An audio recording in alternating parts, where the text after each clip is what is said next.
జిల్లాలోని అన్ని మున్సిపాలిటీలు జిల్లా గ్రంథాలయ సంస్థకు సెస్ చెల్లించాలని జిల్లా గ్రంథాలయ సంస్థ చైర్మన్ హఫీజ్ ఖాన్ అన్నారు. గ్రంథాలయాల అభివృద్ధికి ప్రతి ఒక్కరూ సహకరించాలని కోరారు.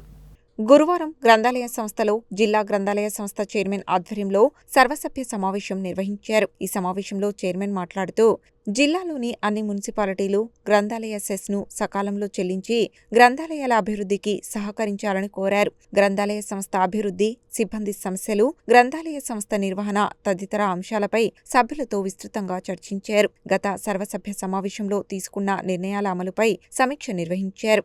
జిల్లా గ్రంథాలయ సంస్థలో 7 సిబ్బంది పదవీ విరమణ పొందడంతో సిబ్బంది కొరత తీవ్రంగా ఏర్పడిందని తెలిపారు. ఈ విషయాన్ని పౌర గ్రంథాలయ శాఖ సంచాలకుల దృష్టికి తీసుకువెళ్లి ఖాళీల భర్తీకి చర్యలు చేపట్టాలని తీర్మానించారు. నల్గొండ జిల్లా కేంద్ర గ్రంథాలయంలో సిబ్బంది కొరతను దృష్టిలో ఉంచుకొని కలెక్టర్ మరియు మెజిస్ట్రేట్ గారి గెజిట్ ప్రకారం సిబ్బంది 6 గ్రంథపాలకులు, 2 లైబ్రరీ హెల్పర్ల నియామకానికి పౌర గ్రంథాలయ శాఖ సంచాలకులకు ప్రతిపాదనలు పంపేందుకు ఆమోదం తెలిపారు. నల్గొండ జిల్లాలో గ్రంథాలయాల శాఖ పనివేళలు, వేతనాల పెంపు అనంతరం తీసుకోవాల్సిన చర్యలపై కూడా తీర్మానం చేశారు. వివిధ శాఖ గ్రంథాలయాల్లో పదవీ విరమణ పొందిన సిబ్బంది కాలంలో పోయిన పుస్తకాలకు సంబంధించిన అంశంపై 2025-26, 2026-27 సంవత్సరాలకు సంబంధించి రద్దు ప్రతిపాదనలు పౌర గ్రంథాలయ శాఖ సంచాలకులకు పంపేందుకు ఆమోదం తెలిపారు.